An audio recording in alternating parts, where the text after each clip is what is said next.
Muy buenas tardes tengan todos ustedes. De verdad es un privilegio esta gran mesa. 4 grandes juristas iberoamericanos, ahorita hacemos la aclaración con relación a lo que es la Comisión de Derechos Humanos, la actualidad y las perspectivas de los derechos humanos en Iberoamérica, y sobre todo ver todo este tema de la protección no jurisdiccional de los derechos fundamentales, que se conozca la esencia de las comisiones con 3 de los titulares en México más brillantes, orgullosamente, 3 de los titulares de comisiones, incluso quien preside a nivel nacional el organismo de comisiones. Ahorita vamos a hacer las presentaciones más brillantes del país y más brillantes de la región. Son gente muy, muy formada y con un gran desempeño en la función pública, y un gran amigo que presidió precisamente, fue ombudsman en Galicia. Pues muchísimas gracias por estar en esta mesa, Nacheli, mi amigo Raúl y nuestro amigo José Julio. Muchas gracias. Hoy tendremos la mesa precisamente en relación a las comisiones de derechos humanos, la actualidad y perspectivas de los derechos humanos en Iberoamérica. Y está con nosotros Nacheli Ramírez Hernández, de Ciudad de México, presidenta de la Comisión de Derechos Humanos de la Ciudad de México, presidenta de la Federación Mexicana de Organismos Públicos de Derechos Humanos. Ha sido integrante del grupo de expertos en primera instancia de la Organización de Estados Americanos para la Educación, la Ciencia y la Cultura. Está con nosotros también, gracias doctora, el doctor Raúl Israel Hernández Cruz, de México, de Morelos, presidente de la Comisión de Derechos Humanos del Estado de Morelos, fue director general jurídico de la Secretaría de Gobierno y estuvo en el Poder Ejecutivo de Morelos, también notario público. Namiko Matsumoto Benítez, querida amiga, gracias, de México, de Veracruz, presidenta de la Comisión Estatal de Derechos Humanos de Veracruz, coordinadora de la Red Internacional de Escuelas y Facultades de Derechos en favor de una cultura de los derechos humanos y el derecho internacional humanitario, que agrupa universidades nacionales e internacionales. Y el doctor también José Julio Fernández, de España, que fue ombudsman de Galicia, y es uno de los más destacados constitucionalistas y expertos en derecho procesal constitucional del mundo, de verdad. José Julio es un gran talento, como los 3 que están ya mencionados, grandes juristas, director del Centro de Estudios de Seguridad de la Universidad de Santiago de Compostela. Y pues bueno, vamos a iniciar un poquito en estas participaciones con la doctora Nacheli Ramírez Hernández, presidenta de la Comisión de Derechos Humanos de Ciudad de México, y quien preside la Federación Mexicana de Organismos Públicos de Derechos Humanos. Doctora, ¿podría explicarnos un poco de la estructura y las funciones que desempeñan las comisiones de derechos humanos en México? Las estructuras varían, y lo vamos a ver aquí, simplemente entre Morelos, Veracruz y la Ciudad de México hay una diversidad en la manera en que operamos. Y eso tiene que ver con un problema fundamental, y es que los presupuestos se definen en cada uno de las entidades, y pues dependiendo, muy al contrario a lo que está planteado como fundamental para la autonomía de estos organismos en los principios de París, pues dependemos mucho del movimiento político, esa es la verdad, ¿no? Y entonces, pues las fuerzas presupuestarias van haciendo, digamos que sean muy, muy variables. Quiero decirte que la Comisión de la Ciudad de México es una comisión muy robusta, la verdad, y no es de ahorita. Si le estamos hablando de 27 años en donde se ha ido creciendo en la lógica de la apuesta, digamos, de una ciudad diferente. Yo creo que ahí tendremos que entenderlo en ese contexto. La historia de la Comisión de la Ciudad de México es la historia de la democratización de mi ciudad, ¿no? Tenemos una constitución que apenas tiene 2 años funcionando y en operación. Si tú lo ves y lo ves esa perspectiva, pues verás naturalmente también un organismo que fue fortaleciéndose en la medida que se discutía cómo se democratizaba la ciudad, y entonces somos la segunda más grande después de la Comisión Nacional, con un presupuesto que nos permite movernos mucho y tener una operación, digamos, mucho con mayor potencia que en muchos de mis compañeros y compañeras. Entonces, básicamente en todas tenemos visitadurías, ¿no? Que son las encargadas del área de defensa, ¿no? En todas, muchas veces con una persona nada más, ¿no? Tenemos en esta área de defensa, pues el área que recibe las quejas, ¿no? Y las áreas que hacen seguimiento a las recomendaciones y a los procesos, ¿no? Y básicamente, dependiendo de la comisión, estas visitadurías son diferentes. Por ejemplo, nosotros en la Ciudad de México tenemos 5. Estas 5 visitadurías tienen, digamos, cada una asignado un bloque de defensa, ¿no? Entonces, la 4ª visitaduría se dedica a lo que nosotros en la Ciudad de México llamamos grupos de atención prioritaria, que son los grupos de alta vulnerabilidad. La 5ª, que es la más joven y que surge a partir de las modificaciones del 2011, es nuestra visitaduría sobre derechos laborales. Tenemos la 2ª, que es personas privadas de la libertad, la primera, que es seguridad y debido proceso, y la 3ª, que también es de las más jóvenes, que es todo lo que tiene que ver DESCA, que para nuestra comisión, que es una comisión de una ciudad, es muy importante porque ahí estamos, digamos, movilizando lo que estamos construyendo como el derecho a la ciudad, ¿no? Entonces, hay, y te van a platicar ahorita Namico y Raúl, otros ejemplos de visitadurías que son regionales y este tipo de cosas, dependiendo del lugar donde estamos, pero ahí estamos. Por otro lado, la comisión tiene otra gran área, que es el área de promoción de los derechos humanos, ¿no? Y fomento, en donde tenemos, pues, un área de fomento de vinculación con las organizaciones de la sociedad civil, donde en algunos años probamos relatorías. Ahorita vimos que este proceso que se copió en algún momento de las relatorías de la Comisión Interamericana no resultó operativamente, ¿no?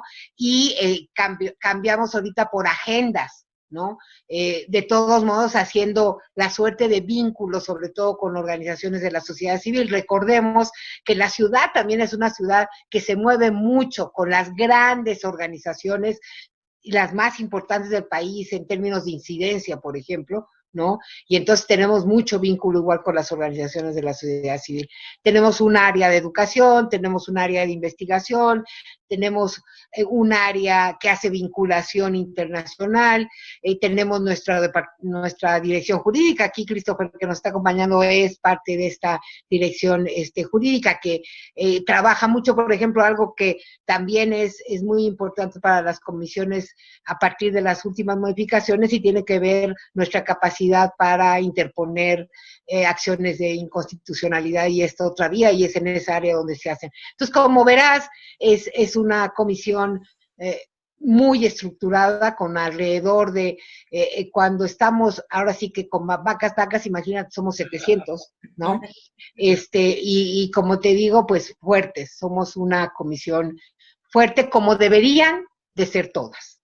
Qué bueno que en una mujer tan brillante esté una comisión tan trascendente, sobre todo tratando de estos temas, especialmente la protección no jurisdiccional, y que si vemos la esencia de las comisiones, pues más bien es de naturaleza sueca, ¿no? Desde 1713, con la que hizo Carlos XII, y luego la primera constitución, esta Constitución sueca de 1803, es un complicado a veces para la ciudadanía en los países que tenemos una poca formación en la cultura de la calidad, entender, pero qué bueno que haya gente como tú, Nacheli. Y felicidades a Christopher, también un hombre muy operativo, muy capaz, licenciado. Muchísimas gracias por todas tus gestiones.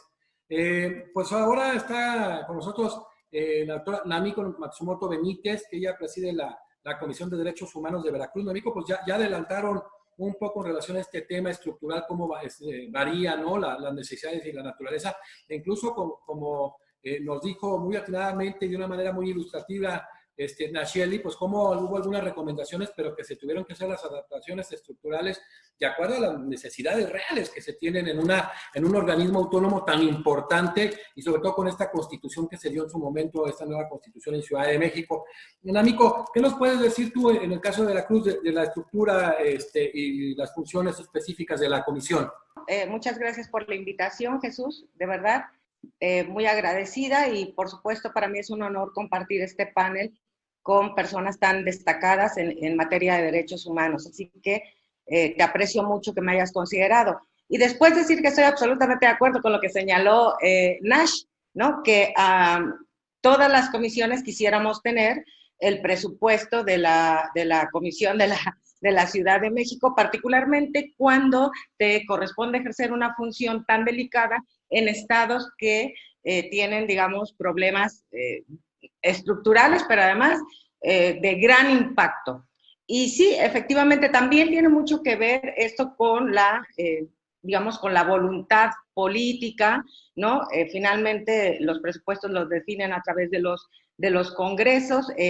La mayoría de las comisiones de los estados que conforman, de las entidades federativas que conforman el Estado mexicano, no corren con la suerte de que se le designe un presupuesto razonable a las comisiones que se correspondan con los problemas que presentan. Fíjate, nosotros tenemos solo tres visitadurías que se encargan precisamente de documentar todas las quejas que son interpuestas. Una de esas tres conoce exclusivamente violaciones graves a derechos humanos, desapariciones forzadas, ejecuciones extrajudiciales, tortura, por ejemplo. Y déjame decirte que el número de personas que atienden, incluido el visitador a cargo, pues son 5 personas, cuando tenemos en promedio, la Comisión Estatal de Derechos Humanos de Veracruz tiene en promedio al año entre 11,000 y 12,000 solicitudes de intervención. Entonces, comprenderás que sí es bastante complejo para la comisión, pues, atender todas las solicitudes de intervención.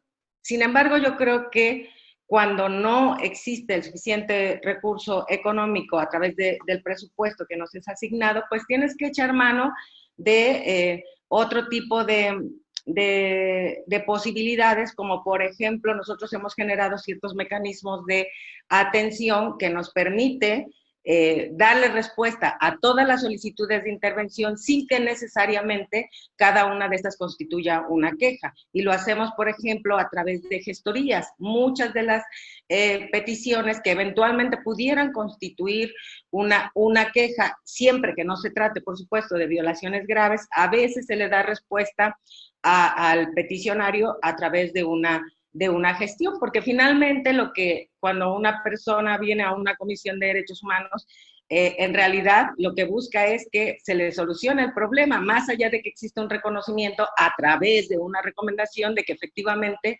una autoridad, por acción o por omisión, ha vulnerado sus derechos. Y en ese sentido hemos, acudido o hemos generado pues todos estos mecanismos que nos permiten dar una atención adecuada a los peticionarios y que van de alguna manera desahogando tanta solicitud, este número tan elevado de solicitudes, y que van dando respuesta a la problemática que se nos está poniendo en conocimiento. Asesorías, no tenemos ninguna de las comisiones por mandato constitucional la posibilidad o la facultad de representar a un peticionario, pero sí podemos orientarlo y darle acompañamiento. Y una de las cosas, por ejemplo, que se hace en esta comisión es que cuando lo que se requiere para atender el caso es una asesoría y un acompañamiento, pues se hace hasta la instancia que resulta, por ejemplo, competente del caso que está presentando, y nos aseguramos que la persona sea atendida y su petición evacuada correctamente. Y me parece que dicen que si no hay dinero hay que tener imaginación, y si hay lo principal, que es el compromiso, pues entonces tú vas buscando los mecanismos a través de los cuales puedes dar respuesta con el personal que tienes, y de esta manera, digamos, cumplir con el mandato que tenemos encomendado. A diferencia de NASH, que tiene el privilegio de poder tener visitadurías especializadas, no es nuestro caso. No existe esa posibilidad. De hecho, cuando yo inicié mi gestión, que por cierto ya estoy en la recta final de ella, el presupuesto que teníamos era por mucho menor al que tenemos asignado actualmente. Después de una serie de entrevistas con el Congreso y de hacer de su conocimiento las estadísticas que teníamos, la gran demanda de atención que había en el estado de Veracruz, pues se duplicó prácticamente la inversión per cápita que tenía el estado en materia de derechos humanos, y eso es algo pues que nos ha permitido, por ejemplo, nos permitió crear 2 áreas más especializadas, una en niños, niñas y y adolescentes, y otra más que le denominamos de primer contacto, que es a través de las cuales, te decía, canalizamos todas estas solicitudes de intervención que no implican violaciones graves a derechos humanos o, finalmente, que puedes tú darle una solución inmediata al problema que te está planteando el peticionario. Excelente, como siempre le digo, qué importante cuando abordas este tema presupuestario, ¿no? Hablábamos con Jorge Jiménez, el director de la Escuela Judicial de España, hace algunos días, nos decía, es que el patito feo, siempre de los poderes es el Poder Judicial, luego decimos, bueno, pero también a veces se descuidan temas como estos órganos constitucionales autónomos tan importantes, y bueno, ahora son de las cuestiones en que hay que poner un poquito más, sobre todo de énfasis, pues para hacer efectivos estos temas tan fundamentales en los estados constitucionales democráticos. Y bueno, para cerrar en cuanto a México, esta tercia de ases, dirían por ahí los que les gusta el juego, entonces, está con nosotros un gran jurista, Raúl Israel Hernández Cruz, de México, presidente de la Comisión de Derechos Humanos del Estado de Morelos, quien fue director jurídico de la Secretaría de Gobierno, y que pues también le agradecemos esta presencia, que son 3 de las comisiones más destacadas de México, yo diría de Iberoamérica, de verdad. Han hecho un gran trabajo en momentos muy complicados en el país, de verdad, un momento en que una de las características de América Latina en el constitucionalismo es la constitución es código con miles y miles de derechos fundamentales que se convierten en derechos imposibles, como decía Néstor Pedro Sagüez, pero sobre todo violaciones cotidianas, violaciones a diario de estos derechos, y qué bueno que tengamos estos perfiles. A mí me da muchísimo gusto y me da mucho gusto que ahora que nos ven en Europa y en toda América, vean los perfiles que se están teniendo en las comisiones de derechos humanos en México. Bueno, Raúl, en el mismo sentido, tú hablando de Morelos, las funciones y la estructura de la comisión en el Estado. Los saludo a todos con muchísimo gusto. Agradezco la distinción que se me hace, José, de poder estar participando aquí en este pues muy destacado panel, al igual que mis colegas. Me siento sinceramente muy honrado. Y también saludar a Christopher y por supuesto al doctor José Julio, que seguro no se ha de acordar de mí, pero fue mi maestro en la Universidad Panamericana en la Ciudad de México. Si le debes algo, qué bueno que no se acuerde, ¿eh? y es de los culpables. ¿Pasaste? ¿Te pasó? No se dice aquí, doctora, por favor. Estoy guardando sus derechos. Es de los responsables en que la verdad me haya interesado desde hace ya más de una década en el estudio de los derechos fundamentales y de las garantías que están diseñadas para su protección. Así es que es para mí, en verdad, una muy grata sorpresa que podamos volvernos a encontrar ahora en estos formatos, ¿no?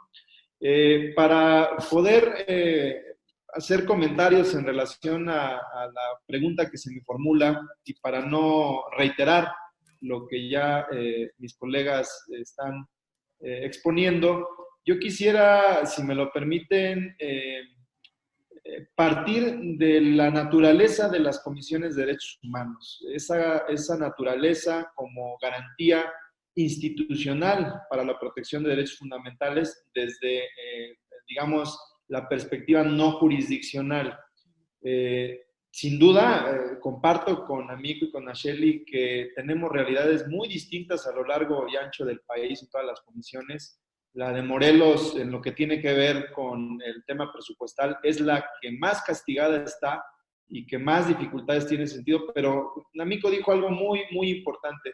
Cuando se esté en estas circunstancias, con imaginación, con compromiso, con esa idea genuina de poder aportarle algo a la institución, se pueden hacer cosas, se fortalece la institución y de alguna manera se camina en la defensa de los derechos humanos. Sin embargo, aun cuando existen diferencias producto de nuestras realidades políticas, sí me parece que es muy importante tener muy presentes que tenemos rasgos comunes por la sencilla razón de que tenemos una existencia constitucional.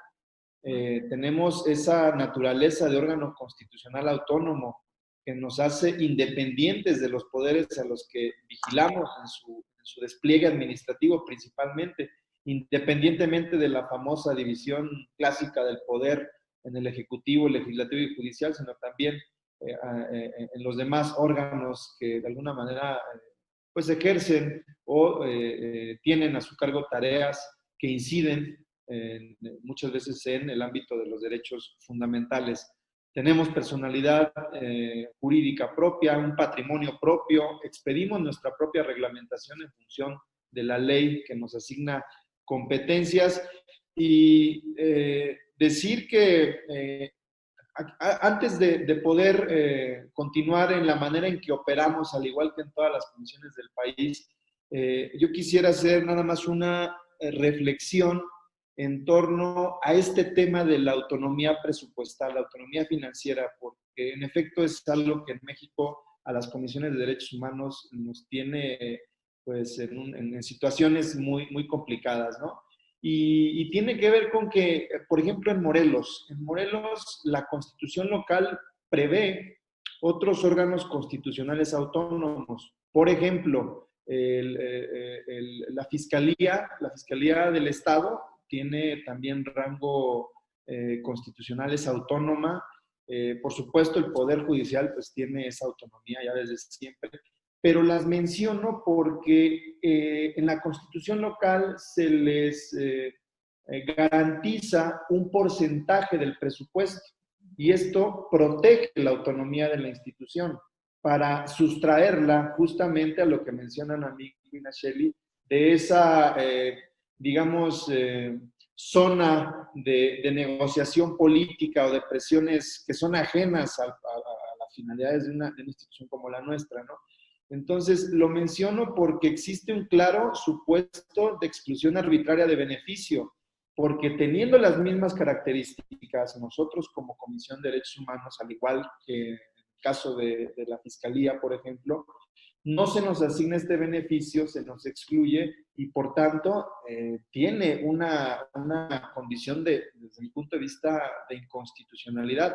Y me estoy adelantando un poquito a lo que hace poco logramos aquí en la Comisión de Derechos Humanos, precisamente por la asignación deficiente de un presupuesto, pero impugnamos el presupuesto y al menos está admitida esa acción de inconstitucionalidad.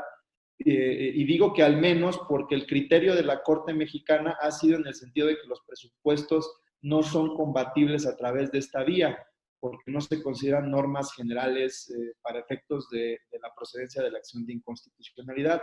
Nosotros lo planteamos tratándonos de colgar del paquete fiscal en su conjunto, entendiéndolo como ley de ingresos y presupuesto, y al menos nos admitieron, y bueno, es un paso, ¿no?, hacia al menos poder pues defender con lo que el orden jurídico nos permite la autonomía de la institución, porque pues el juicio de amparo lo tenemos cerrado y no tenemos tampoco legitimación activa para acudir a la controversia constitucional. Que eso, si ustedes me lo permiten, me gustaría platicarlo en el tercer bloque, por lo que veo que está programado, porque tiene que ver con el futuro de las comisiones.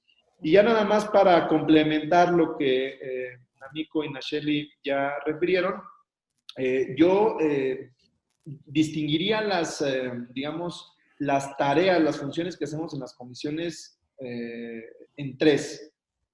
La primera, la preventiva, ¿no? En donde entra todo este tema de la capacitación, en donde entra todo el tema de la difusión, de las obligaciones generales de promover, respetar, proteger, garantizar los derechos fundamentales desde nuestra propia trinchera. La segunda, la reactiva, cuando hay una violación de derechos humanos, ya sea que iniciemos de oficio o petición de parte, es la otra gran, o por lo que más se nos conoce, ¿no? Cuando culminan en la recomendación. Es más, muchas veces se nos califica como productiva o no, como eficiente, ¿no?, en función de las recomendaciones, cuando pues es algo que no debería de ser así, no deberíamos de tener como en el Poder Judicial una justicia de estadística. Pero bueno, es algo que pasa. Y también entre las otras facultades reactivas es justo lo que hace un momento decía de el control constitucional de las leyes, ¿no? Porque tradicionalmente, o hasta antes de que se nos asignó esta competencia, era el poder fiscalizar la actividad administrativa irregular. Pero bueno, las leyes que son producto del legislador ya también cuando están en disonancia con el orden constitucional, el orden convencional, pues podemos nosotros cuestionar su regularidad ante la Suprema Corte de Justicia de la Nación. Y de ahí otras facultades como los diagnósticos de los centros de supervisión, de supervisión de centros penitenciarios, que también es una tarea que al menos en Morelos la tenemos en la ley. Y la tercer, digamos, gran conjunto de acciones en las que yo hago esta división es y me parece que no todas las comisiones lo tienen, en Morelos sí, que es la posibilidad de presentar iniciativas de ley en el Congreso del Estado. Es una atribución muy importante porque al menos en Morelos, en administraciones anteriores, no digo que no se ejercía, pero no existía una política permanente de revisión del marco normativo a nivel local para adecuarlo vía presentación de iniciativas de ley a pues los estándares internacionales en materia de derechos fundamentales. Yo diría que adicional, insisto, a lo que ya dijeron Amico y Nacheli, yo englobaría a grandes rasgos la función de las comisiones en estos términos. Muchísimas gracias, Raúl. Bueno, ahora de España, nuestro amigo José Julio Fernández, con uno de sus muy buenos alumnos aquí, Raúl, que te saluda, José Julio. Dice que no te vayas a dormir porque ya son 11 pasaditas de la noche allá en España. Oye, José Julio, tú que fuiste ombudsman en Galicia, ¿qué nos puedes decir en el caso concreto que te correspondió a ti de la función y de la estructura de la comisión en Galicia? Realmente la figura del ombudsman en Europa es una figura de éxito, ¿no? De éxito y de reconocimiento social. ¿Por qué? Bueno, porque yo creo que la opinión pública ha percibido desde hace décadas la eficacia de su labor, por un lado, y por otro lado, esa opinión pública, con el paso del tiempo, ha enfatizado la importancia de los derechos fundamentales. Pues bueno, esa encrucijada de ideas ha hecho que los ombudsman en Europa, y en España en particular, hayan sido exitosos. Pero realmente yo creo que con respecto al caso de México hay 2 o 3 diferencias que subrayo muy brevemente que marcan distancia en el funcionamiento o en el planteamiento de la realidad. Por un lado, en Europa y en España sobre todo, el ombudsman es el modelo sueco, es un ombudsman parlamentario, ¿no? Es un órgano parlamentario elegido por el Parlamento por mayorías cualificadas y que por lo tanto en teoría tiene esos rasgos de independencia que derivan de ser comisionado parlamentario, cosa que no le pasa a órganos que derivan de los poderes ejecutivos, ¿no? o de sistemas presidenciales. Eso por un lado. Y por otro lado, digamos que en Europa y en España en particular, la inicial función del ombudsman de ser un garante, un vigilante de la administración para que cumpla los derechos de la ciudadanía, ha pasado a ser un órgano que supervisa el buen funcionamiento del poder público. O sea que ha ampliado su forma de actuación, su forma de protección, al hilo de la aparición en Europa del derecho al buen gobierno, que ya está en la Carta de Derechos Fundamentales de la Unión Europea, en el artículo 41, si mal no recuerdo. Bueno, estos matices hacen que sea diferente, creo yo, la forma de incardinarse en la arquitectura del poder de los ombudsman españoles y europeos respecto a otros casos de sistemas más presidenciales y menos parlamentarios. Pero a pesar de esta perspectiva teórica, ya voy descendiendo un poco en mi argumentario, han entrado en crisis los ombudsman en España producto de la crisis política, de la desafección ciudadana, de la crisis económica del 2008, que dio lugar a la desaparición de varios de estos ombudsman. Por ejemplo, en España existe el ombudsman federal, el previsto en la Constitución, que se llama Defensor del Pueblo, y había 13 ombudsman autonómicos, territoriales. Se suprimieron 4 esos años de crisis, quedan 9. 9 territoriales más el ombudsman, el defensor del pueblo federal, que diríais vosotros federal. O sea que digamos que la dinámica política o la clase política no ha tenido en tanta consideración como la sociedad a este tipo de figuras. Quizá desconfiaron de ella o la vieron o intentaron controlarla, ¿no? Porque este es el otro problema que se ha percibido en España claramente en los últimos años, que a pesar de las garantías de independencia que derivan de los parlamentos, sea el federal o de los parlamentos territoriales, a pesar de ello ha habido problemas de independencia. Ha habido defensores del pueblo o titulares de las defensorías que eran antiguos políticos y actuaban, actuaban politizadamente. No en todo caso, no siempre, estoy resumiendo.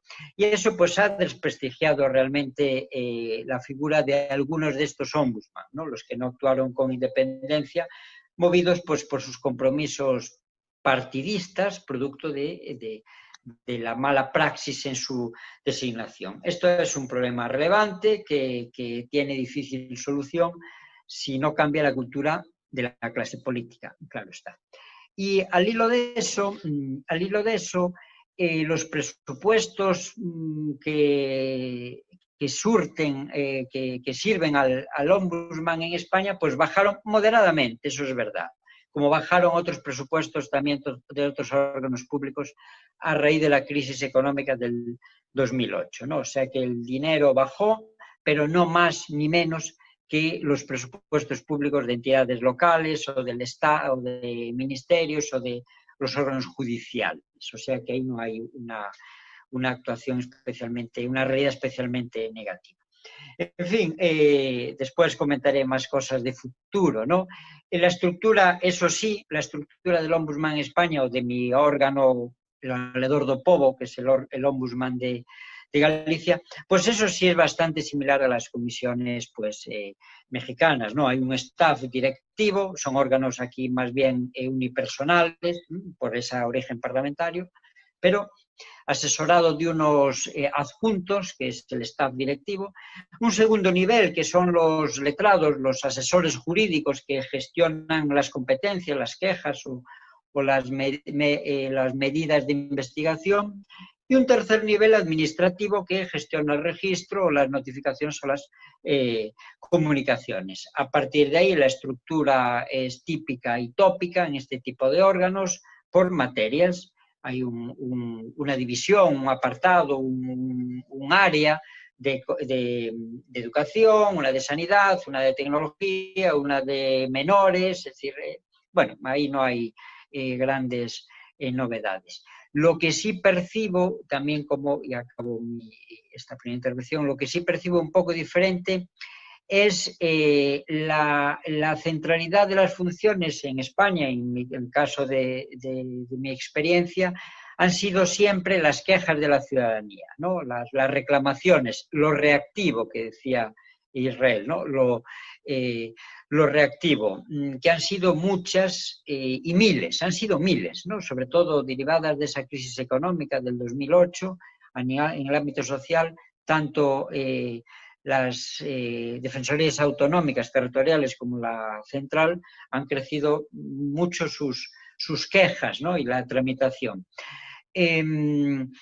Pero quizá la forma de resolver esas quejas se basa sobre todo en la persuasión y en la publicidad. La clave es la publicidad, que se usa también, yo intentaba usar mucho los medios de comunicación para presionar ante la opinión pública a los órganos públicos a los cuales se le dirigía esa resolución del Valedor do Pobo, en este caso.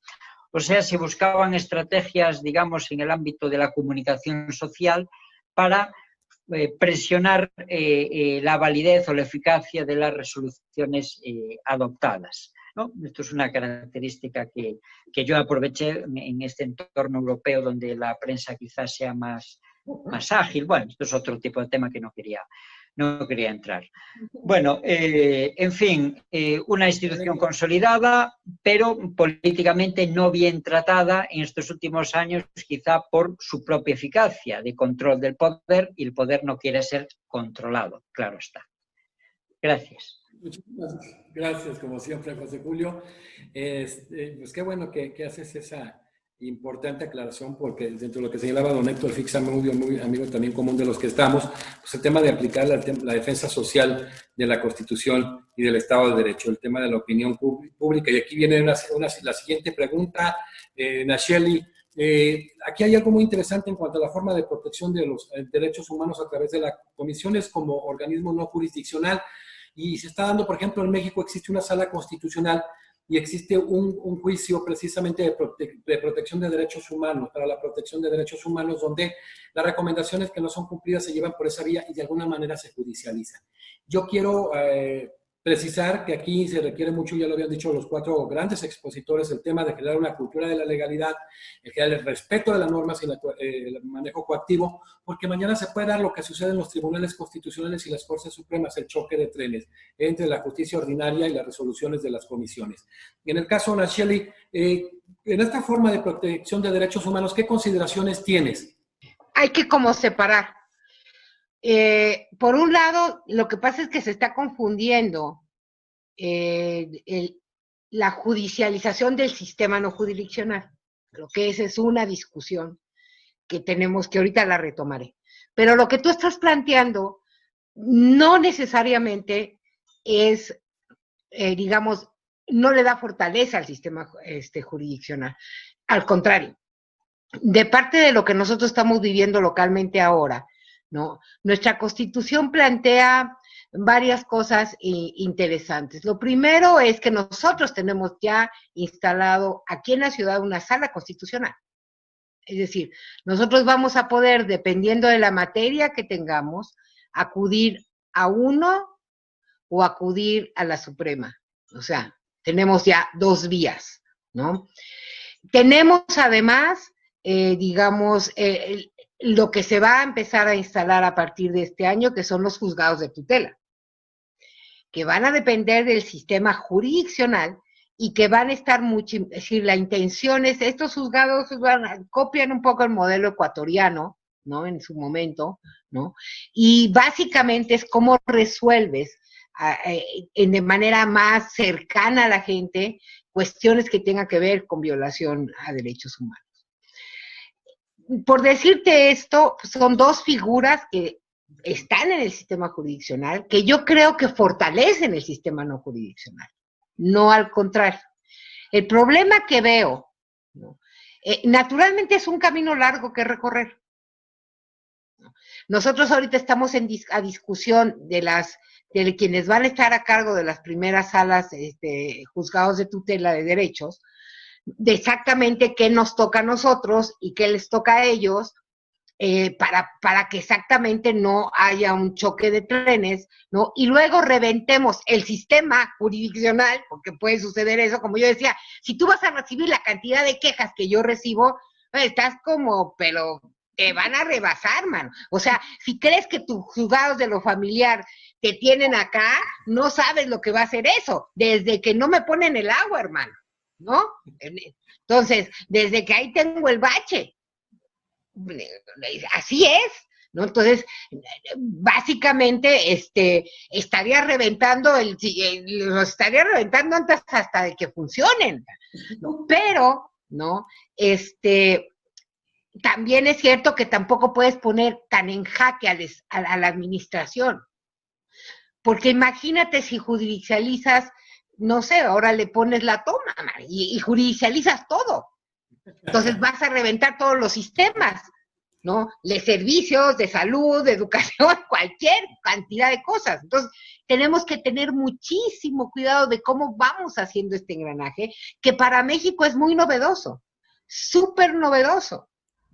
No es, en ningún lugar del país se tiene esta idea de cómo hacer caminar para que los ciudadanos tengan pues más herramientas, que eso es lo que nos importa si nosotros queremos centrar nuestra acción en ellos, ¿no? Entonces es más bien cómo lo sumamos. Aquí la ventaja que tenemos es que las propias cosas que nos demanda nuestra nueva Constitución a la Comisión es, uno, territorializar, que no teníamos, ¿no? Entonces, por ejemplo, nosotros ya tenemos oficinas en las alcaldías, ¿no? Y lo que queremos hacer ahí no es lo mismo que hacemos en oficinas centrales. Si no es el procedimiento tradicional de bienes, la queja, la investigación, y luego vemos si recomendamos o conciliamos y qué hacemos, y en esto tardamos un proceso larguísimo entre ires, venires y regresares, ¿no? Y luego nos vamos a la recomendación, como dice José Julio, pues hay que meternos, sí, a la fuerza de la opinión, ¿no? Porque esa es nuestra fuerza moral. ¿Cómo hacemos si no tenemos determinaciones vinculantes para que se cumpla? Pues con la gente, y pues hacemos gala de lo que él dice que usaba, y que nosotros también lo hacemos así, ¿no? Porque si no, ¿cómo empujas? ¿Cómo obligas? Pues solamente con la fuerza, pues, de la opinión pública, de la gente, de las víctimas ahí contigo, ¿no? Entonces, por ejemplo, nosotros estamos ahorita ya probando en esa lógica, en territorio, justicia restaurativa. Entonces, a mí me interesa que con ese valor que tengo, si llega la gente con situaciones muy concretas, porque la vida, es cierto, tenemos un país donde hay una gran cantidad de violaciones de derechos humanos, pero también hay una gran cantidad cotidiana de violaciones del día a día, ¿no? Pero estas se pueden resolver en el día a día, ¿no? Y entonces nosotros somos un factor, y tenemos que ser, en esta lógica de justicia restaurativa, un factor de mediación, ¿no? Y entonces eso te va a permitir despresurizar, y que no satures el sistema jurisdiccional con cuestiones de derechos humanos, y el sistema jurisdiccional tampoco se meta en el área de nosotros. Yo soy una convencida, en verdad, que lo que no debemos permitir es la jurisdiccionalización de nuestro sistema. O sea, si nosotros caemos en la trampa de que nuestras recomendaciones van a ser más fuertes porque son vinculantes, ¿no? Lo que estamos haciendo es destruyendo el sistema no jurisdiccional. Y ahí es donde, pues desde mi punto de vista, es lo que no debemos de permitir. Muchísimas gracias, Nacheli. Con qué precisión, exacto, se pierde la esencia misma del sistema. Namiko, en ese mismo sentido, en la forma de la protección de los derechos humanos, todo este tema de la esencia de la recomendación, del manejo vinculante o no, de que empieza a existir, por ejemplo, la Sala Constitucional en Oaxaca, que está haciendo ese trabajo a través de este juicio, y que, bueno, ya lo decía la Shelley, pues el volumen que tiene Ciudad de México es impresionante. ¿Qué consideraciones tienen, Namiko? Mira, fundamentalmente estoy absolutamente de acuerdo con lo que señala Nacheli, de los riesgos que se corren de colapsar un sistema, digamos, paralelo, y que habría que tener como mucho cuidado de definir la competencia material tanto del sistema no jurisdiccional como del sistema jurisdiccional. En Veracruz tenemos una sala constitucional desde hace muchísimos años que, para serte honesta, digamos, el mayor cúmulo de casos que se tienen no tienen que ver necesariamente con, digamos, la competencia originaria, que sería el juicio de protección de los derechos humanos, sino con otra serie de actos, ¿no?, que también están sujetos a su revisión. Y por supuesto que hay que tener perfectamente claro cuál es la naturaleza del sistema ombudsperson, y no llevarlo bajo un pretendido fortalecimiento a desnaturalizarlo completamente. En ese sentido, me parece que hay que tener muchísimo cuidado. Por otro lado, mira, a mí me parece que algún profesor en la maestría decía siempre que los ombudsperson debemos ser incómodos, justamente incómodos frente, pues, a los órganos de gobierno, justamente por la tarea que tenemos encomendada, ¿no? Y que evidentemente nuestra función constitucional es emitir recomendaciones, y por supuesto que cuando hay la emisión de una recomendación es porque está perfectamente acreditado que hubo una vulneración de derechos humanos. Pero en esa lógica me parece que hay que trabajar muchísimo con las autoridades, en el sentido, yo siempre les digo, en realidad, cada una de las recomendaciones es una grandiosa oportunidad para que ustedes legitimen su actuar y digan, bueno, evidentemente hay malos servidores públicos, ¿sí? Pero eso es algo que no va a ser tolerado. Y entonces asumo esta recomendación, ¿sí?, más bien como un insumo para ver qué es lo que está fallando en el ejercicio de la función y corregirlo. Pero lo asumen ordinariamente, porque debo decir que en Veracruz me he topado con autoridades que hacen la excepción y que evidentemente comprenden la trascendencia de una recomendación y la asumen para modificar el actuar, para enviar un mensaje a la sociedad de que sí, en esta ocasión hubo una falla, pero lo vamos a corregir, pero lo cierto es que lo que prevalece es que lo asuman como un ataque y anden buscando como posibilidades de ir coartando la autonomía de estos órganos. Yo platicaba con Asheli el día de ayer, por ejemplo, aquí en Veracruz, salió en la Gaceta Legislativa una propuesta de nombrar por el Congreso directamente ahora a un secretario ejecutivo que asumiría prácticamente el control del órgano, es decir, asumiría las funciones de administración, no solo de los recursos, sino de vigilancia del órgano y de toma de decisiones. Entonces, pero además señala ahí, recibiendo los mismos emolumentos que el titular, o sea, habría dos presidentes, por decir, o dos presidentas, de facto así sería, nombrado por el Congreso. Entonces, a mí me parece que de pronto, en lugar de asumir como una posibilidad de mejorar el ejercicio de la función pública, estas recomendaciones, lo ven como un ataque y entonces empiezan a surgir ideas de cómo mermar autonomía a estos órganos.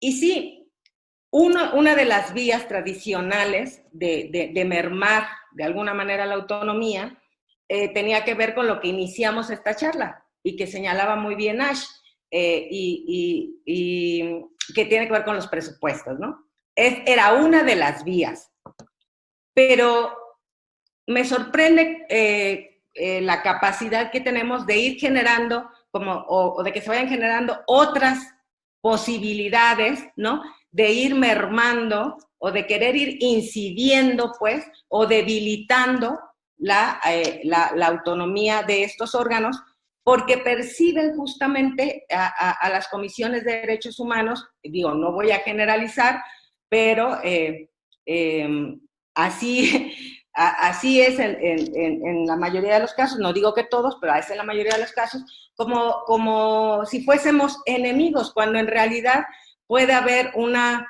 gran vinculación, una gran coordinación. El hecho de que no seamos órganos de gobierno, que seamos órganos de Estado con una función constitucionalmente encomendada de servir de contrapeso, no implica que cada quien vaya por su lado. Los órganos autónomos podemos trabajar de manera coordinada con las instituciones de gobierno e incluso, ¿sí?, generarle herramientas y espacios de legitimidad o de legitimación frente a los gobernados. Pero en tanto y cuanto vean a estos organismos públicos como el enemigo, ¿sí?, en esa misma proporción habrá esta serie de intentos por tratar de mermar su capacidad de decisión, por tratar de mermar su autonomía, y a mí eso es lo que me parece verdaderamente preocupante. No necesariamente el presupuesto, por supuesto que incide en tu capacidad de respuesta, que a la vez esa capacidad de respuesta frente a los usuarios te da legitimidad, eso sí hay que decirlo. O sea, los usuarios que dicen, esta comisión sí sirve, ¿no? Está ligado necesariamente con la capacidad de respuesta. Y la capacidad de respuesta de la institución está ligada necesariamente con tener el presupuesto que te permita tener el recurso material y humano para atender toda la problemática que te toca. Pero, digamos, eso lo reconozco ampliamente, pero también me parece que la legitimidad también tiene mucho que ver con el perfil de quien ocupe la titularidad de estos órganos. Porque como bien lo decían mis homólogos, a quienes aprecio y respeto profundamente porque conozco su posición, bueno, y cómo han venido caminando en el ejercicio de su encargo. Mira, cuando hay un verdadero compromiso, ¿sí? Cuando no es que eres amigo de fulano o de perengano, sino que hay toda una historia que respalda el trabajo y el compromiso con los derechos humanos, pues la verdad es que uno se crece hasta el castigo. Déjame te digo, la verdad, ¿no? Entre más te castigan, más te creces, dices. ¿Cómo de que no? ¿No? Vamos a cumplir con nuestra función, a pesar de la circunstancia, ¿no? Fáctica, política y demás. Entonces, digo, a mí me preocupa de sobremanera estos intentos de debilitar al sistema ombudsperson. Y no estoy ajena a que el llegar a la titularidad de un organismo de esta naturaleza, por lo menos en México, no está exento de que necesariamente hay alguna relación con quienes deciden, porque quien diga que solo llegó porque lo respalda toda una carrera en la materia, está mintiendo. Los órganos de decisión, por lo menos los congresos, que en este caso son quienes eligen a los ombudsperson, pues tienen intereses particulares, tienen ideologías que se corresponden con el partido que representan, ¿no? Y entonces, y ellos son finalmente los que deciden. Entonces, tiene que ver esto con una conciencia real del órgano decisor, es decir, con aquel que vota en la elección del ombudsperson, con tener una conciencia real del compromiso que tienen con quienes los eligieron de decidir correctamente, ¿no? ¿Quién va a ser el ombudsperson? Y tiene que ver también con el hecho de que la persona que llegue no es porque es mi cuate, es mi amigo, lo quiero mucho, el hijo de mi compadre, crecimos juntos en el barrio, qué sé yo, ¿no? Sino que además tenga toda una historia que respalde su trabajo en la materia. No sé, bueno, quizá al final no respondí exactamente lo que esperabas, pero a mí me parecía muy importante, ¿no? Dejar, digamos, en la mesa esta cuestión que te digo que me empieza a preocupar muchísimo de ver cómo a través de quienes están encargados de tomar la decisión, porque así lo señala nuestro texto constitucional, ¿no? Puedan incidir en debilitar el sistema ombudsperson. Gracias. Gracias, Namico. Vaya, esa formación que has tenido tú en el tema de derechos humanos a nivel nacional e internacional, te da ese bagaje, y qué bueno que hagas ese análisis tan profundo, ¿no? O sea, estos órganos constitucionales autónomos son uno de los mecanismos de medición del crecimiento de las democracias, y empezar a mermarlos con todas estas formas. La primera, que es presupuestaria, que es verdaderamente trascendental, y todas estas ligas que muchas veces quieren atarlos, y que ahora después se vincula con los manejos de los medios, que son claves y que muchas veces merman la capacidad del trabajo, o el trabajo que ejercitas de una manera tan importante, y que luego dicen, es que estás vinculado porque defiendes criminales y cosas por el estilo, y que no se entiende la esencia. Por eso me agradó mucho que estén 4 grandes figuras de la protección de derechos fundamentales, vías no jurisdiccionales, y que se entiendan algo que tú dijiste muy importante, esa legitimación activa, esa búsqueda de los perfiles, o sea, los perfiles idóneos, los perfiles adecuados, que no importa que lleves por las vías constitucionales, por los mecanismos idóneos, si a final de cuentas esto no lo respaldas con un ejercicio, la labor de un trabajo tan importante como es lograr y buscar lograr la efectividad de los derechos fundamentales. Muchísimas gracias, Namico. Pues bueno, Raúl, en ese mismo sentido, cuando hablamos de la forma de protección de los derechos humanos, y que existe mucho esta inquietud de la naturaleza de las recomendaciones en la misma ciudadanía, en ocasiones por falta de información, en ocasiones por una información hasta dolosa en ese tema, y que incide muchas veces en la percepción ciudadana. ¿Qué nos puedes decir, Raúl? Desde luego que suscribo todo lo que comentaron Nacheli y Namico. Por cuanto a la pregunta, la importancia y la naturaleza de las recomendaciones, yo diría que ello descansa en el descrédito que logra una recomendación a la autoridad a la que se le formula. ¿Y por qué? Porque este descrédito no es nada más, pues como en el régimen disciplinario, ¿no? No es por el caso aislado, sino por el caso que se reprime o se busca reprimir de alguna manera, poner en descrédito, y para que no proliferen, para que aquel servidor, ese mismo u otra autoridad, sepa que de actuar en contra de los derechos fundamentales, pues puede tener una exposición pública por haber violado derechos humanos.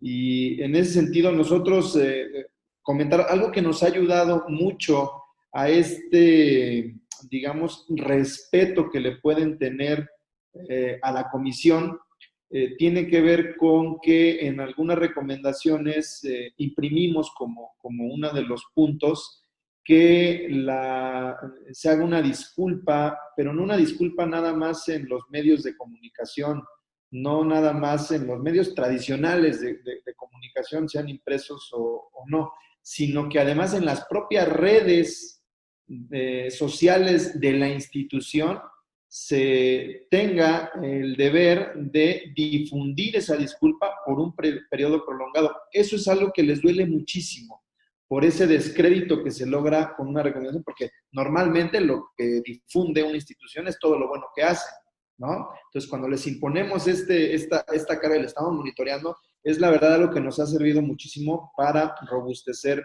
este efecto. Ahora, se mencionaba el tema de que no son obligatorias. Yo la verdad es que creo que sí son obligatorias. Podrán no ser vinculantes, pero son obligatorias por la responsabilidad constitucional que se desnuda en una recomendación. La responsabilidad de un servidor público puede ser civil, penal, administrativa, política, pero también constitucional, que en el caso de derechos humanos y de su violación es la más importante. Y esa nos toca a nosotros investigarla y ponerla en evidencia para lograr ese descrédito. Entonces, yo creo que sí son obligatorias, podrán, insisto, no ser vinculantes, y me parece que está bien que no lo sean, porque, esto es, me parece que ahí se centra el debate, ¿no? Pero si lo fueran, nos estaríamos sustituyendo en los jueces, y eso no nos toca. Y el hecho de que es como un asunto de amparo. El análisis es el mismo que el que hacemos nosotros. Es exactamente el mismo, nada más que ellos sí tienen la fuerza ejecutable, ¿no? Que es lo que nos distingue. Pero no por eso estamos peleados. Es una responsabilidad, no anula la otra. La autoridad que le toca determinar no anula la facultad, la competencia de otra. Y por esa razón también, para concluir, y conforme a lo que anticipaba o nos compartía Nacheli del control del mecanismo o del sistema no jurisdiccional de protección de derechos humanos, yo aquí nada más, que desde luego no estoy de acuerdo, porque en efecto desnaturaliza la idea, el fundamento de las comisiones de derechos humanos, de defensa de derechos humanos. Y yo aquí, salvo que se esté cometiendo un error, yo recuerdo haber aprendido de un principio procesal, en el sentido de que un mecanismo de control constitucional no puede controlar a otro. Así de sencillo, ¿no? Y por esa razón no puede someterse a ningún sistema de esa naturaleza. Con esto cerraría, ¿no? Fíjate que buen análisis acabas de hacer, Raúl. Hace algún tiempo, don Jorge Carpizo, en paz descanse, al cual le tenemos mucho respeto a todos los que estamos aquí, me hizo un prólogo de una obra que se llamó Codificaciones Procesales Constitucionales, y hablaba de la trascendencia de los procesos y procedimientos constitucionales, y enmarcaba lo que representaba la Comisión de Derechos Humanos, exactamente, como mecanismos de protección. Así de que es un muy, muy buen análisis, Raúl. Pues bueno, cerramos esta segunda etapa con José Julio. José Julio, bueno, ya escuchaste a tres de los más brillantes, incluso uno de ellos tu alumno, de los más brillantes de México, que son para nosotros desde la Academia un orgullo, y que vale la pena hacer estos ejercicios, porque no hay nada como escucharlos directamente ellos para conocer la esencia, la estructura del entorno, y lo estamos trabajando pues en toda América Latina. Entonces, aquí decirte, José Julio, en el caso de Europa y de España, esta naturaleza, precisamente la recomendación, lo que es esta forma de protección de derechos humanos, ¿qué nos puedes decir a nosotros, José Julio, en la Academia Mexicana de Derecho Juan Velázquez? Aquí yo creo que hay 2 o 3 cuestiones técnico-jurídicas que quiero subrayar que son muy importantes, ¿no? Muy importantes. Por un lado, desde mi punto de vista, es un error que crezcan de forma irrazonable los mecanismos de garantía de derechos. No, la garantía de derechos debe tener los mecanismos adecuados, ni más ni menos, los que son eficaces para satisfacer la problemática que existe en una sociedad determinada. Parece a veces, sobre todo en América Latina, que hay mala conciencia de los gobernantes y crean mecanismos de derechos. Si se adhieren a tratados internacionales y se adhieren a los principios de convencionalidad del Pacto San José de Costa Rica. Pero a nivel formal, creamos cosas, mecanismos formales, pero seguimos vulnerando derechos, no nos concienciamos, no tenemos cultura jurídica suficiente para concienciarnos. Eso es un problema.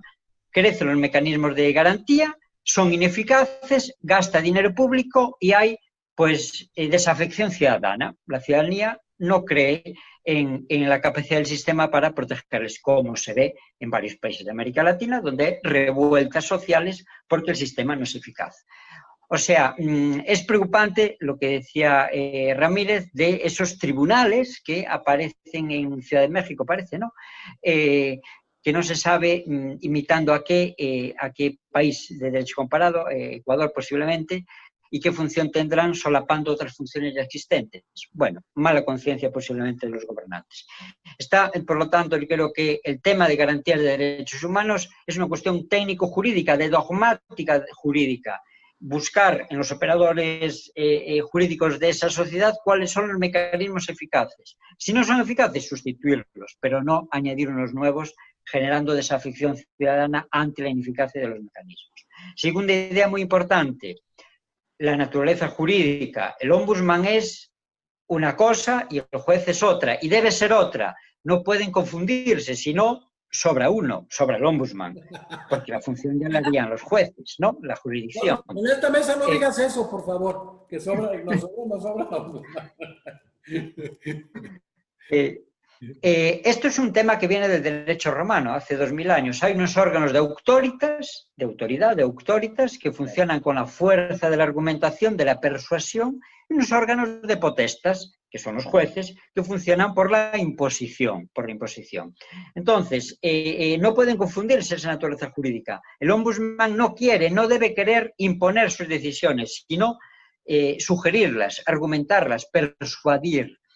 Es cierto que en el contexto general, como decía Israel, son vinculantes las decisiones, pero no tienen mecanismos de imposición forzosa. Digamos que son obligatorias, pero no vinculan porque no se imponen forzosamente. ¿Por qué? Porque es un órgano de autoridad, de autoritas, no de potestas. Vuelvo a lo de antes. Ojo, esto no quiere decir que sea de menor nivel que un juez, ni mucho menos. Es que es otra parcela jurídica de defensa de derechos, lo que decía antes. Hay mecanismos jurisdiccionales y hay mecanismos no jurisdiccionales, como puede ser una ONG, la opinión pública o un ombudsman, que juegan su labor muy relevante para satisfacer pues, esas demandas ciudadanas de protección de derechos. Un ejemplo tan solo, un ejemplo de lo que estoy diciendo.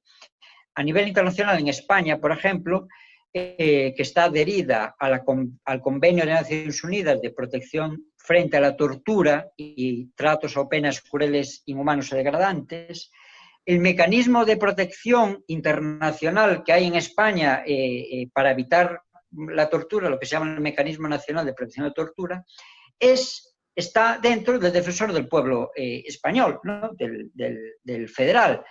Es decir, no es un órgano jurisdiccional, es decir, el Mecanismo Internacional de Protección de la Tortura está en manos monopolísticamente hablando, del defensor del pueblo federal. Un ejemplo de que no somos ni más ni menos que jueces, sino somos diferentes. Y debe ser así, ¿no? Y debe ser así.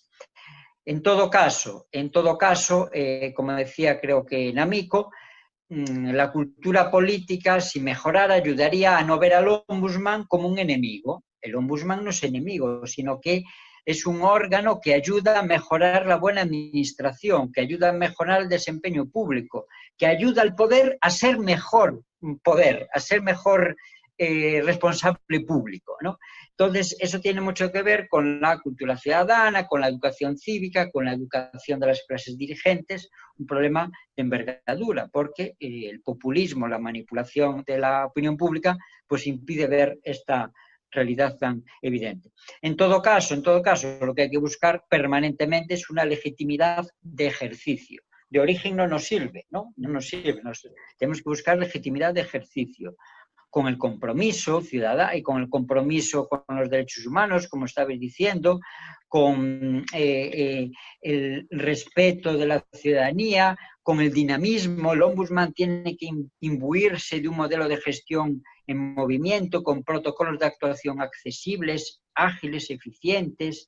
Es decir, el ombudsman tiene que comprometerse con una sociedad democrática avanzada y con las esperanzas que esa propia ciudadanía tiene en el ombudsman, tiene en el defensor o en la Comisión de Derechos Humanos. Es muy fácil decirlo, lo difícil será articularlo correctamente. Si el ombudsman no es independiente, está politizado, eso es imposible de lograr. O sea que volvemos a darle vueltas al problema de antes. La clave de la legitimidad empieza por la imagen de independencia, por un buen nombramiento de los responsables de ese órgano, que estén despolitizados, que actúen conforme a la dogmática esa de derechos humanos y no respecto a otras aspiraciones partidistas ilegítimas.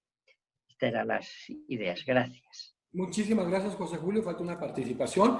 Y vamos a la última participación. Primero, Nacheli Ramírez Hernández, muchísimas gracias. Previo a ello, excelente que estés con nosotros desde una comisión tan trascendente como es la de Ciudad de México y que presidas precisamente el órgano federal, este órgano que aglutina a todos los organismos públicos de derechos humanos, que implica, como ya me lo dijo en su momento Namiko, pues tu capacidad y tu liderazgo. Muchas felicidades, muchas gracias por estar en este espacio de la Academia Mexicana de Derecho Juan Velázquez, para que se entienda la esencia, la naturaleza, pero sobre todo la trascendencia de las comisiones de derechos humanos. O sea, que los medios generen esa responsabilidad, que generen las autoridades, que generen todos los que estamos inmersos en ello, para que llegue la información adecuada al ciudadano, de que es uno de los mecanismos más importantes para la efectividad y para la protección de los derechos fundamentales de las personas. Nacheli, para cerrar, desde tu visión, desde esa visión que tienes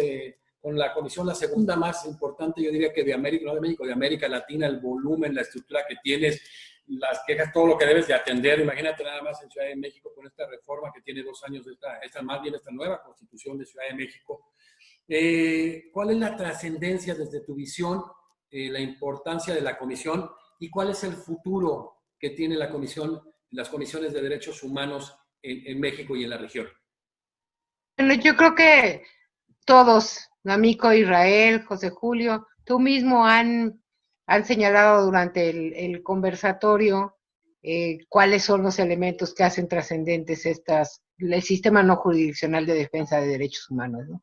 Creo que finalmente no podríamos estar apostándole a mejores democracias, a países más justos, a sociedades igualitarias, si no le apostamos exactamente a este tipo de organismos que además fundamentalmente somos organismos que ayudan a la gobernanza, ¿no?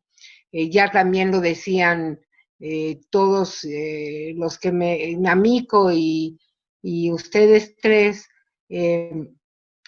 básicamente somos un contrapeso, somos quienes básicamente ayudamos, más que señalar omisiones, lo que estamos haciendo es allanando caminos, ¿no? Entonces creo que finalmente, digamos, yo no puedo entender ningún camino en verdad democrático si no es con los organismos autónomos y en estos específicamente los organismos autónomos de defensa de derechos humanos.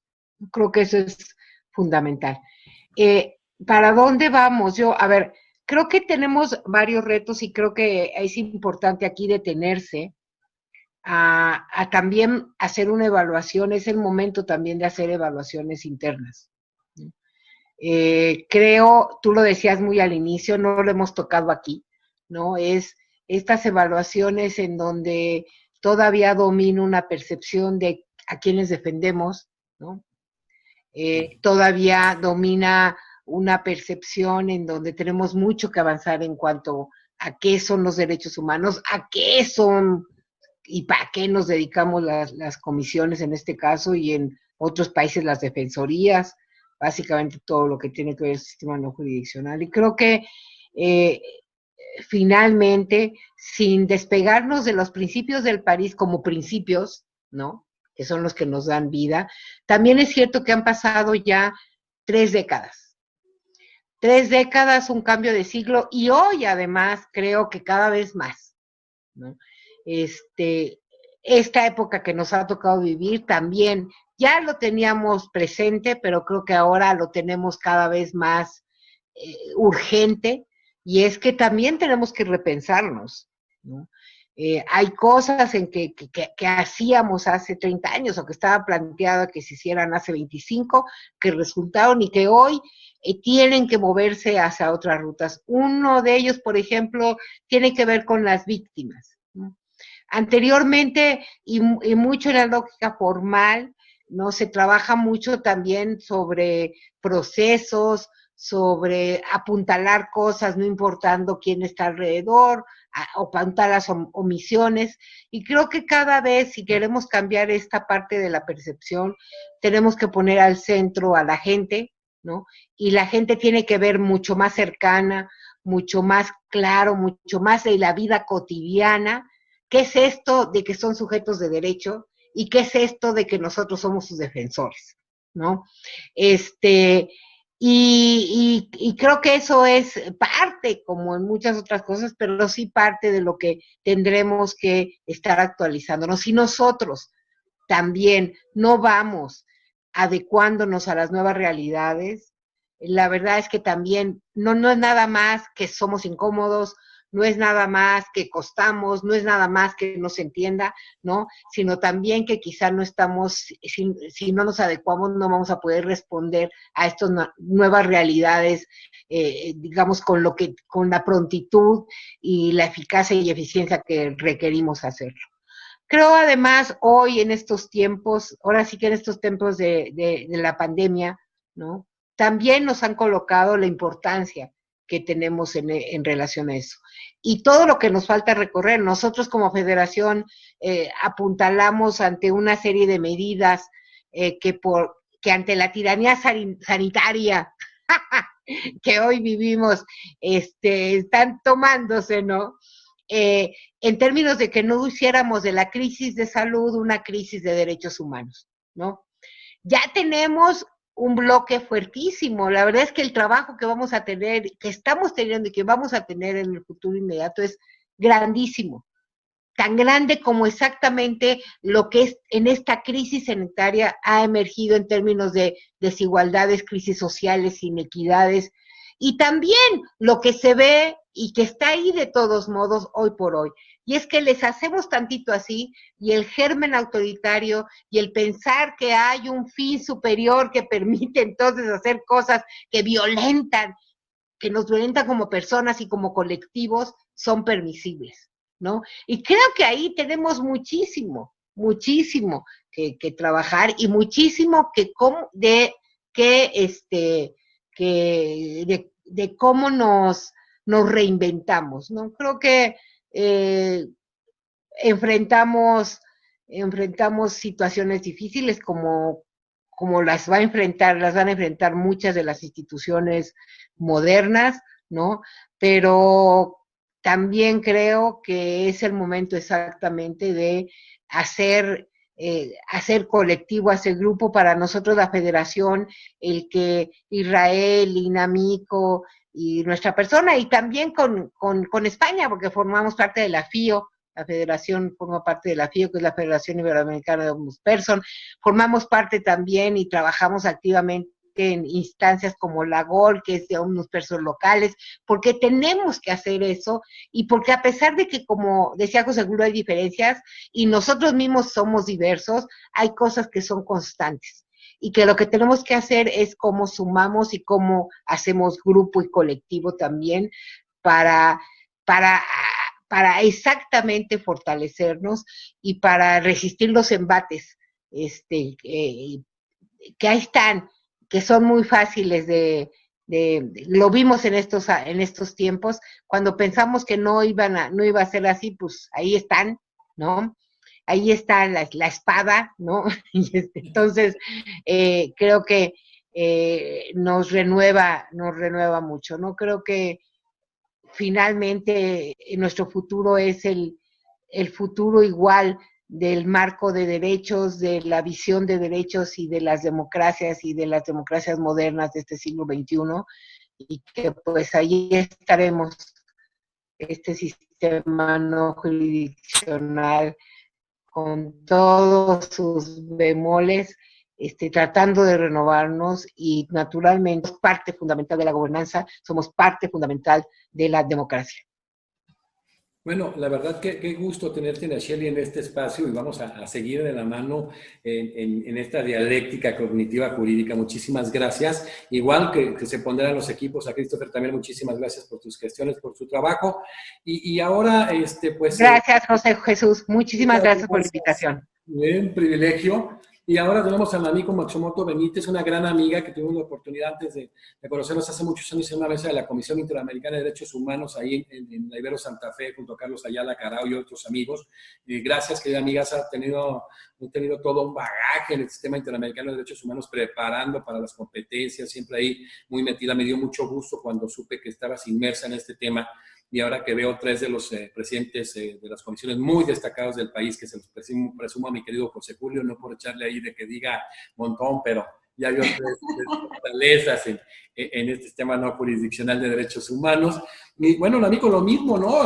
Qué bueno, ahorita Nacheli ya decía algo muy interesante, cómo en este tema de protección de derechos fundamentales debemos ser, independientemente de los objetivos, debemos generar una gran conciencia de ese vínculo de todas las autoridades, que no hay enemistad como tú lo señalabas, pero sobre todo los medios de comunicación, ¿no? Porque mucho tiene que ver el tema de la percepción ciudadana, y hay muchas incidencias que no deben de ser para verdaderamente consolidar las democracias, para que la gente accese a este tema. Ya coincidían José Julio y tú en el tema, pues, de esta legitimación de ejercicio, que es la más importante, como en todos los temas, precisamente de las democracias. Amico, que nos determinaras, de acuerdo a tu visión, la importancia, la trascendencia de las comisiones, que es mucha, ya concluiremos, cada uno lo está concluyendo, y el futuro, ¿qué ves hacia adelante en relación a las comisiones, con todos estos ataques tan frontales y tan sumatorios que Nacheli ya ha dicho, y que quizás se traduzcan como principal causa los miedos, ¿no?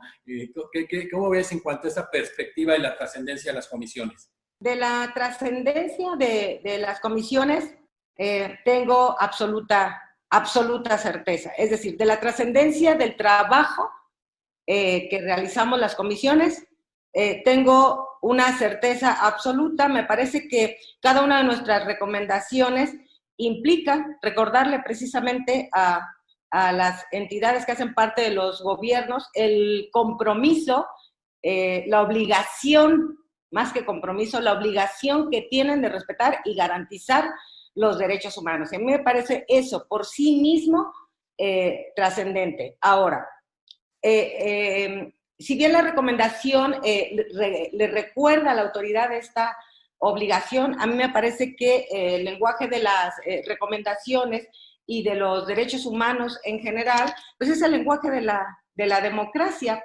porque la Constitución política de los Estados Unidos mexicanos asume o estima u ordena, ¿sí?, que las autoridades tienen el compromiso de defender el orden político, jurídico mexicano, y que tiene que descansar precisamente sobre la legitimidad y la validez, ¿sí?, de las decisiones y de las acciones y de las omisiones de las autoridades. Y en ese sentido, nosotros somos como vigilantes precisamente de que estas autoridades cumplan con esa exigencia constitucional. Así que la trascendencia de las comisiones de derechos humanos no la encuentro ni siquiera a discusión.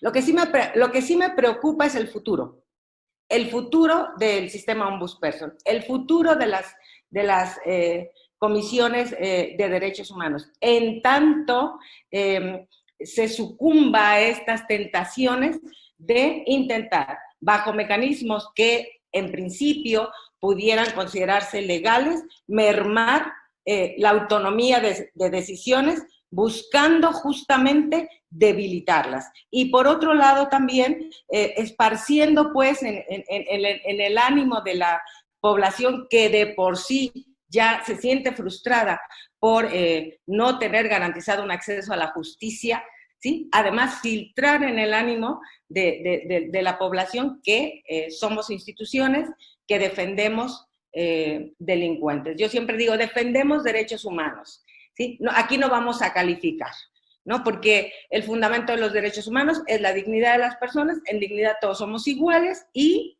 aquí no vamos a calificar, no vamos a criminalizar, no vamos a violentar el principio de presunción de inocencia. Yo siempre, cuando me dicen, es que las comisiones defienden delincuentes, siempre digo, a ver, ponte en el lugar de la otra persona y te apuesto que querrías una comisión que cumpla a cabalidad con su función y que no se deje influenciar, ¿no?, por esas ideas, porque entonces no estaríamos defendiendo tus derechos si tú estuvieras en la otra posición. Entonces, hay que trabajar mucho, para generar esa conciencia en la sociedad de cuál es la real, la verdadera función del sistema ombudsperson. Y me parece que te decía que yo tengo clarísimo la trascendencia de las comisiones y que sí, digamos, vislumbro como ciertos riesgos para el futuro de estas instituciones, pero que sin duda no soy la única que hace parte del sistema ombudsperson que ya visibiliza eso y que con un trabajo coordinado en conjunto y además con un liderazgo como el de Nacheli, que ella preside la federación, estoy cierta que encontraremos los mecanismos para revertir cualquier circunstancia que tuviera como objetivo debilitar este sistema, que muchos años costó crear y consolidar. Muchas gracias. Excelente, querida amiga, un privilegio tenerte en este foro, que bueno, ya pasaron tú y Nacheli, dos mujeres talentosísimas y dos grandes liderazgos, que bueno que se tenga toda esta unidad para defender la esencia del sistema no jurisdiccional de derechos humanos. Es triste ver cómo se utilizan espejismos como para debilitarlos, y ese tema que tú abordaste, un par de temas claves, esa autonomía y sobre todo ligado básicamente a la cuestión presupuestaria. Son cosas que tienen que atenderse, por esto estos foros de análisis creo que dan muy importantes conclusiones, y muchas gracias, querida Namiko, por estar en esta mesa tan importante. Continuamos ahora sí con la tercia de ACE, cerrando con otro de los ombudsperson más importantes del país. 3 de los muy importantes han estado en esta mesa. Y bueno, Raúl Israel Hernández, preguntarte en ese sentido, tú ya avanzaste también algunos temas y precisaste algunas otras cuestiones. La trascendencia, la importancia de las comisiones, esto van miles de abogados que tienen acceso a este medio. Estamos de mayo a la fecha sobre 100,000 visitas en YouTube y más de 200,000 visitas en la página, pero mucha gente que no es abogado, generalmente otras profesiones o ciudadanos, pues sobre todo tienen el interés de ver estos contenidos. ¿Y cuál es el futuro que tú también ves en las comisiones de derechos humanos, Raúl? Yo, para poder comentar cuál es la trascendencia de los ombudspersons, voy a retomar algo que dijo el doctor Julio. Nada más porque era tu maestro, ya la calificación ya te la dejó, ya no te pongas nervioso, por favor. Piensa estudiar otro doctorado y está asegurando la calificación. Exactamente. Es que voy a ir a España. Allá lo espero los 2 de julio. Retomar esta parte, ¿no? De que es algo muy común en todos lados que los servidores públicos, los gobernantes, los políticos hablan de la defensa y el respeto irrestricto a los derechos humanos desde su propia responsabilidad, ¿no? Yo creo que no hay un solo servidor público, un solo político que no diga que respeta derechos humanos, pero queda en el discurso, es esta especie como de esquizofrenia, ¿no? De que, bueno, sí lo digo, sí, nunca lo voy a negar, pero a la hora de cumplir, ya sea por acto u omisión, hay violaciones a derechos humanos y por eso la importancia, la trascendencia de que existan garantías que hagan efectivos, que hagan que ese quebrantamiento del orden constitucional se restablezca. De nada nos sirven tener derechos fundamentales, tener un catálogo de derechos fundamentales en las constituciones si no tuviéramos garantías tanto jurisdiccionales como no jurisdiccionales que los hagan efectivos. Esa es, desde mi punto de vista, la trascendencia de las comisiones de derechos humanos y en este sentido quiero conectar con el futuro que como bien dice Namiko, vaya, pareciera no ser el más favorable, pero precisamente por eso nosotros considero que tenemos que insistir en el fortalecimiento de tanto lo individual, en cada quien en la tarea que hace en su propia comisión, como federación también y como sistema. Y ahorita en México, en estos momentos, hay una etapa importante que se está viviendo que tiene que ver con la reforma al sistema judicial. Esta semana inclusive hubo un foro, me parece que el martes, en torno a este tema. ¿Y por qué lo digo? Y ahora sí conecto con lo que en mi primer participación anticipaba sobre que no tenemos nosotros cómo defender nuestra autonomía. Sí la tenemos en la Constitución Federal, sí la tenemos en nuestras propias constituciones locales, pero no tenemos un mecanismo para defender esa autonomía. En parte porque los criterios de la Corte para poder acudir en controversia constitucional pues son muy restrictivos. La verdad es que es una interpretación que es más administrativista que jurídica, lo hacen para no cargarse de asuntos, esa es la verdad, ¿no? Pero en esta oportunidad digamos, de analizar cómo está el sistema judicial en México, creo que sin necesidad de crear más cortes o salas constitucionales en los estados que nada más complican más el funcionamiento y la efectividad de la que hablaba Julio, yo pienso que con lo que ya se tiene se puede redistribuir la competencia, descargar a la Corte de las facultades de legalidad y que se quede con las propiamente constitucionales, pero aprovechar lo que ya existe, que son los plenos de circuito. Estos plenos conformados por los presidentes de los tribunales colegiados, que pudieran conocer, si se les asigna la competencia en esta oportunidad de la reforma integral que se está analizando, que se les diera la competencia para conocer, ¿por qué no?, de una controversia constitucional a nivel local, entre órganos de gobierno de determinado circuito, y que sean órganos terminales. A lo mejor en una especie como lo que sucede en el amparo directo, que hubiera criterios de atracción por parte de la Corte o de revisión en casos de suma trascendencia, en fin, pero que sí existiera, con todos los plenos de circuito que existen a lo largo y ancho del país, darnos la oportunidad de defender nuestra autonomía y principalmente en los temas presupuestarios, que es una de las áreas, o si no es que el área de mayor vulnerabilidad de la autonomía de un organismo constitucional autónomo como lo somos nosotros. Y con esto, de alguna manera, ¿cómo decirlo? No lo quiero decir de una manera políticamente incorrecta, pero de alguna manera sustraer ese tema del ámbito de la negociación política que supone entre el Poder Ejecutivo y el Poder Legislativo, porque todos los que estamos en este panel, creo que podemos coincidir en que nosotros no hacemos política, o la única política que hacemos es la de los derechos humanos, no hay otra, ¿no?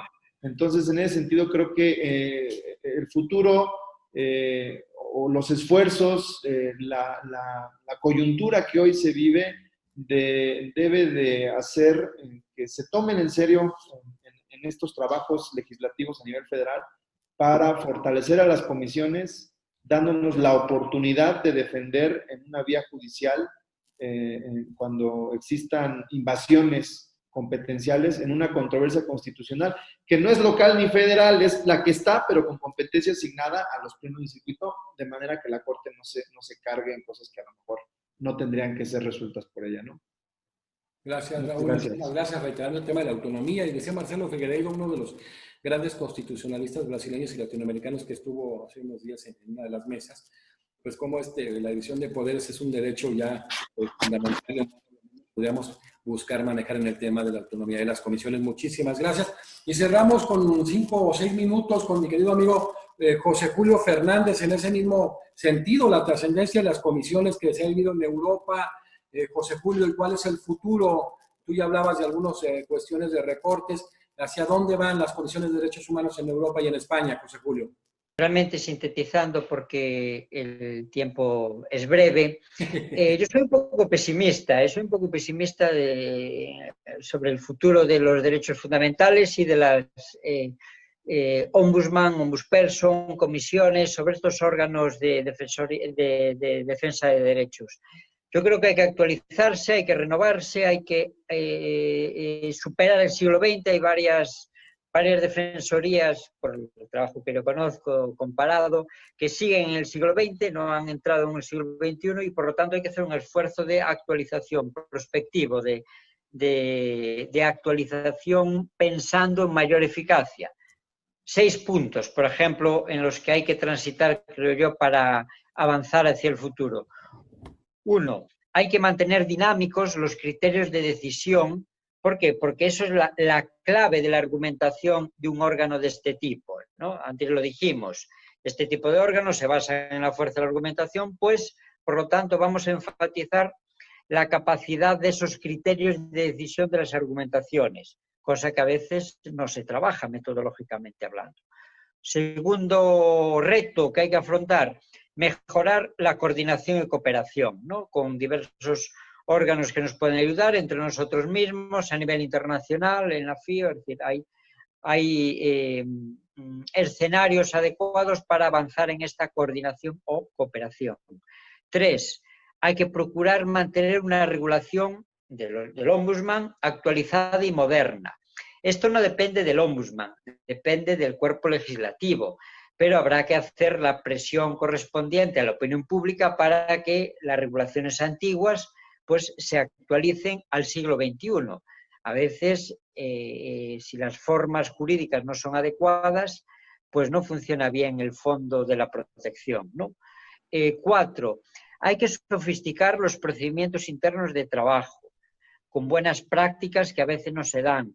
Transparencia, innovación, sostenibilidad, imparcialidad. Es decir, a veces, no sé, hay ombudsman que no piensan en la sostenibilidad, el medio ambiente, parece que están en el siglo XX o el XIX, vuelvo a lo de antes.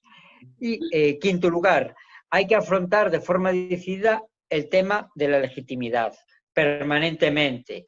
Hay que luchar contra las agresiones a la independencia, con toda la fuerza de la que seamos posibles, porque esa es la clave de la imagen pública y de la fortaleza de decisión del ombudsman. Y en sexto y último lugar, pero quizá lo más importante, hay que ser capaces de afrontar los desafíos materiales de los derechos humanos del siglo XXI, ¿no?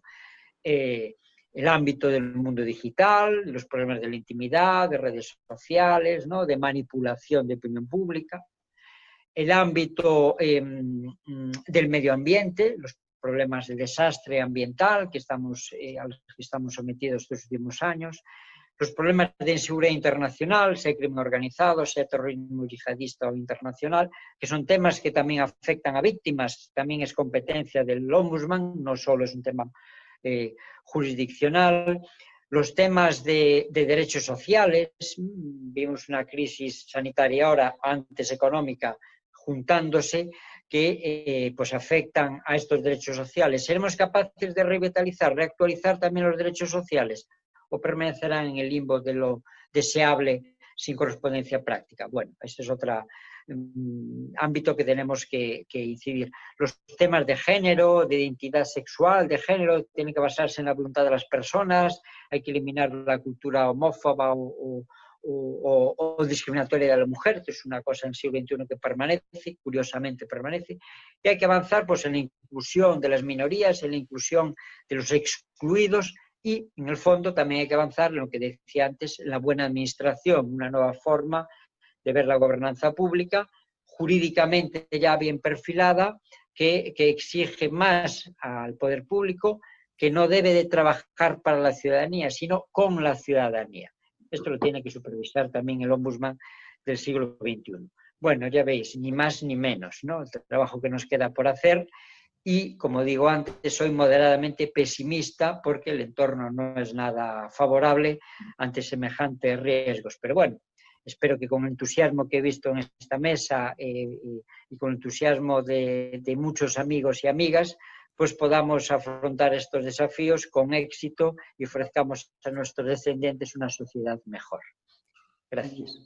Muchísimas gracias, José Julio. Bueno, pues hemos tenido una mesa extraordinaria, la trascendencia de las comisiones de derechos humanos en el Estado de Derecho, específicamente en Iberoamérica, con 4 grandes juristas, Nacheli Ramírez Hernández, presidenta de la Comisión de Derechos Humanos de la Ciudad de México y presidenta de la Federación Mexicana de Organismos Públicos de Derechos Humanos, Namiko Matsumoto Benítez, presidenta de la Comisión Estatal de Derechos Humanos de Veracruz, que ha estado inmersa en el tema del sistema interamericano desde hace mucho tiempo, Raúl Israel Cruz, presidente de la Comisión de Derechos Humanos del Estado de Morelos, donde también fue director general jurídico de la Secretaría de Gobierno, y José Julio Fernández de España, que fue ombudsman de Galicia y la verdad es director del Centro de Estudios de Seguridad Universitaria en Santiago de Compostela y uno de los muy importantes constitucionalistas y grandes juristas en el ámbito del derecho procesal constitucional, que mucho tiene que ver con este tema. Es una mesa que va a quedar en una biblioteca virtual, va a pasar unos días en toda América Latina y en Europa, y me da muchísimo gusto, 4 grandes amigos, 4 grandes juristas, una gran reflexión de la trascendencia del sistema no jurisdiccional precisamente de protección de derechos humanos, el tema de la argumentación, el tema de la autonomía, que ya lo vimos, referidos precisamente a la legitimación de ejercicio, el que en el tema de la defensa social del Estado de Derecho, pues tengamos algo fundamental, que es la participación de los medios con una gran profundidad y objetividad en relación a la importancia de las comisiones de derechos humanos que son tan necesarias precisamente para esa efectividad. Muchísimas gracias a los 4, una mesa de lujo, yo diría que sería de las pocas mesas que ahorita le puede ganar al Bayern Múnich, una mesa impresionante, de verdad, muchas gracias a todos, Nacheli, Raúl, Namiko y José Julio, muchísimas gracias y muchas felicidades a todos, nos vemos en la siguiente mesa, gracias.